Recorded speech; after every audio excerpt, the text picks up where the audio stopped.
Good morning, everyone. It's Phil Wade from Dalton Wade Real Estate Group. We're here today with Lisa, Juan, Claren, and Amy. So we've got a full house, so to speak. So happy 4th of July weekend, everyone. Today we're going to be talking about foreclosures and the foreclosure process. So this actually works on a couple levels.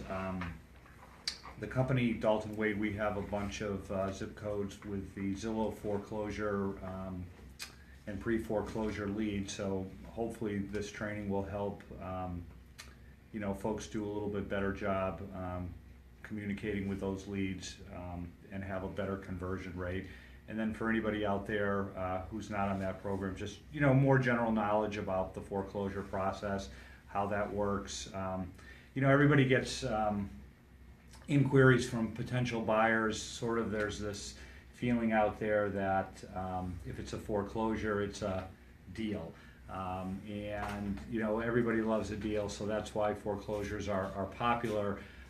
If you kind of go back when sort of the financial crisis first hit and there were a lot more foreclosures, you could possibly get a deal from a bank. They were maybe a little bit more aggressive. They weren't quite as smart as they are now. What we're seeing lately on a lot of the properties, if they go in and they actually do some minor repairs, they clean them, they maybe put new carpeting in, fix them up a little bit, and sort of instead of giving all the money to the flipper, they kind of take a little of that themselves. So depending on the property, it kind of varies in terms of what they are not willing to accept. We'll talk a little bit more about that when we kind of get into the meat of this. So, let's talk about the actual foreclosure process. So, unfortunately, somebody falls behind on their mortgage payment. Typically, it's 3 payments, and then if they get that far behind and they haven't paid, the lender will file a notice of default, and that sort of begins the foreclosure process. So. And again, just kind of referring back to those Zillow, and they're on Zillow, those notices of default actually end up, houses that have a notice of default filed against them end up on Zillow. If you look on Zillow, it's under the blue dots. Those are either foreclosures or what they call pre-foreclosure. So if you see a pre-foreclosure, that means the homeowner has had a notice of default and then a lease pendants filed against them, but still at that point, if it's a pre-foreclosure, the homeowner still owns the home. The bank is just giving them notice that they're starting the foreclosure process, and that needs to be that deficiency needs to be fixed. Claren? What is the difference between a notice of default and a lis pendens, and are they both filed in the courthouse, or are they both recorded in the land records? Yeah, the notice of default is the actual sort of official filing, and then the lease pendants is that it's been filed. So they're kind of one and the same. Okay, so they kind of get filed at the same time, and they're both recorded. Yeah, the notice of default is the lease pendants in essence. Okay. So they are at that point, in default, on their, actually it's on the note. Okay. The mortgage is what lets the lender actually foreclose. But so they're in default, but they still own the home. So they can cure the default by getting themselves back current. But in many cases that doesn't happen. Then there's an actual hearing where potentially, the homeowner can, there's really not too much they can do other than get themselves, back current. The hearing happens, the judge issues the summary judgment that they're, in violation of, of the mortgage, and then the actual kind of final sale date, which is often the auction date, gets set. So there's an auction date, and then throughout Florida, it's done on a county level. Every county, it's all done online. Here in Pinellas County, it's the Pinellas. I type in Google Pinellas Foreclosure, but it's like realforeclose.pinellas.com or Right, something like so that. that's the actual auction site, and then so again, up until the auction occurs, the homeowner still, owns the home. Last week we talked a little bit about short sales, so the only real option is that the homeowner actually, if they are delinquent, try to get their home sold through either a short sale or a regular sale, and then pay the bank off. That way, at least they don't. If they do have some equity, they hopefully can get that equity out of the house. And then if they do a short sale, the benefit there for them is that it is much better for their credit. So basically, kind of letting your house get foreclosed on, for the most part, is somebody that's pretty irresponsible, that they just, they didn't even try to sort of help the bank. They basically just let it go, and then it got foreclosed on. If you're foreclosed on or you do a short sale, is there a certain number of years before you can buy again? Is there certain rules, and are they different for foreclosed versus if you had short sold your house? Yep. So basically, and again, I have a chart that I received from a lender, but this is rough. So FHA on a short sale, you can purchase again after 3 years. Conventional, I believe you need 4 years, and then if it's a foreclosure, I believe it's 7 years. So you're in essence out of being home ownership for 7 years.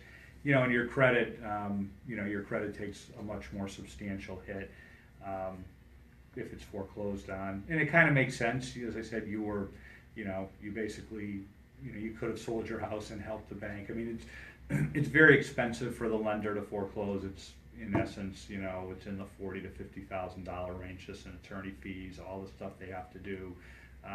So again, you didn't really, if you're in kind of having some difficult financial times, you kind of stuck your head in the sand and sort of, there's stories where people have rented their house, collected the income, and then let it get foreclosed on. So, there's just some, unfortunately, not the best thing. But, so the last step,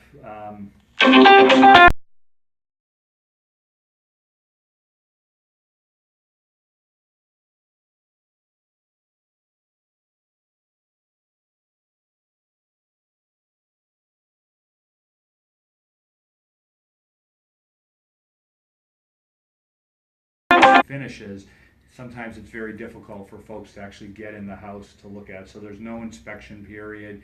You're kind of buying, if you're buying through the auction, you're buying, the house basically sight unseen. So that is certainly a higher level of risk that there's going to be something wrong with the house, something you don't know. The auctions really are more for professional investors that are buying a bunch of homes that way, and kind of minimizing the risk by buying multiple properties.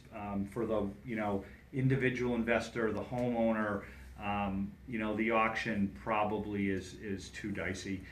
If they got the one bad house, it could be devastating, and the house meaning that has some significant problems to it.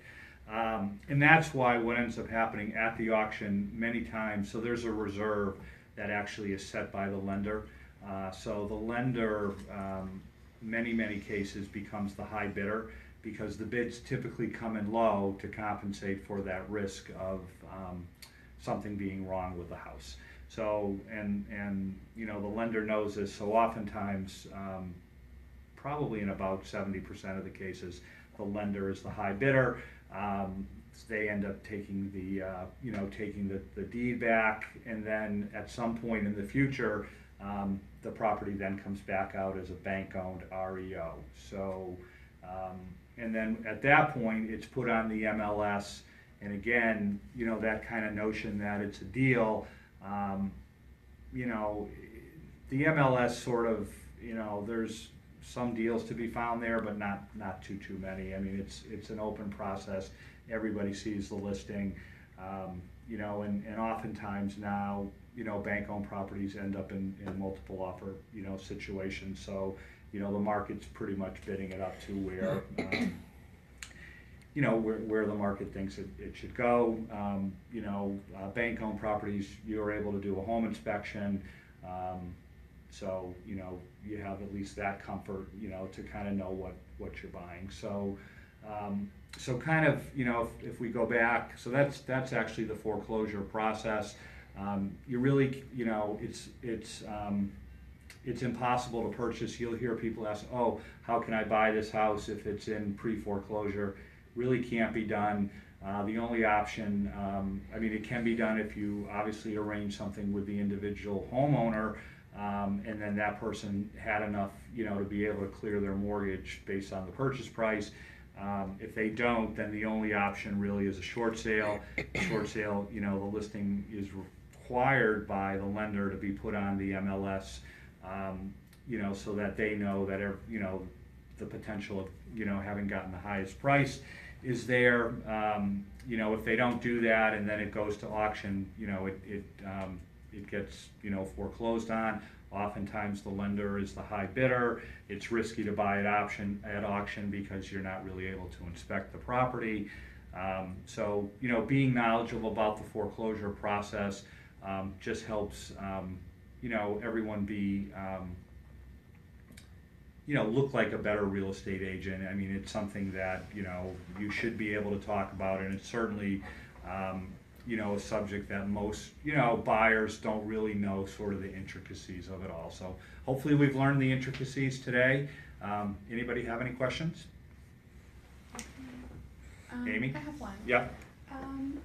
I've heard of one case in particular where somebody called me about a foreclosure, and it had an auction date set, and I called the county to find out that they had a hearing because the owners had filed bankruptcy. So how does bankruptcy work with foreclosures and how they do process them and deal with them? Yeah. Bankruptcies basically stop the foreclosure. So that's not to say that the property won't actually be given to the bank, but the somebody filing bankruptcy actually stops the foreclosure process. So that's basically. So why would everyone do that? Because they may not want to file bankruptcy and sort of have that on their record. They may not need to file bankruptcy. So depending on the person's, they may just be too lazy to actually go and do that. Given that they sort of have kind of let the, and again, if you run into anybody, and again, this is more on the listing side, a short sale is far, far better. It's just, you're really doing the right thing. With a short sale, with a foreclosure, you've just basically blown the bank off. You didn't care, take my house back. A short sale, at least, you tried to do the right thing. So, and it's just better. It's better for the bank. They don't lose as much money. And it's better for the homeowner. It helps their credit, and if they ever have any hope of sort of regaining their credit and purchasing a home again, the short sale allows them to do that a lot sooner.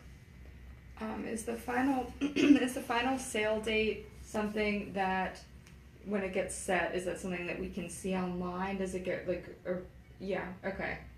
Yeah, the final sale date is set. That's the actual date they do the auction. Mm-hmm. Now, a lot of times, if you're on the auction site, you'll see it canceled. Like a lot of the auctions don't end up going off, and then why that is, the bank's actually not ready. Maybe there's a tenant in there they want to get out. Maybe there's some issue with how they actually did all the foreclosure paperwork that they're fixing. Maybe they filed bankruptcy. It's been canceled. Right. Maybe they filed bankruptcy and that canceled it. So they don't all happen, but sometimes they're canceled, and then maybe there was a short sale contract accepted. Right. There can be. I had one. This is probably 4 years ago, where we got the auction date canceled like 3 times because it was a short sale, and we ended up the banks are not in the business of owning homes. That's not what they do. It's the last thing they want. So they're usually willing to work. And the whole short sale thing used to be, and there's this sort of, it's difficult and it doesn't, they've gotten so much better, the banks, at processing them.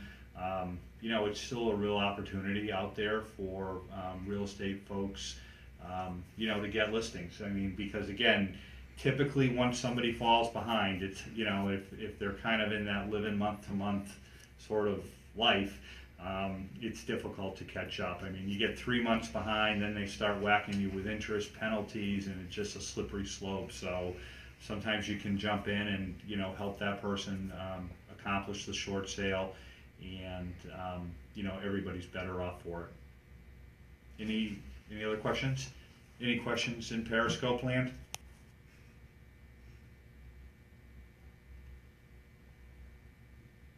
Alrighty, thanks everyone for joining us. Hope you have a great weekend, awesome 4th of July, and we'll see you next week.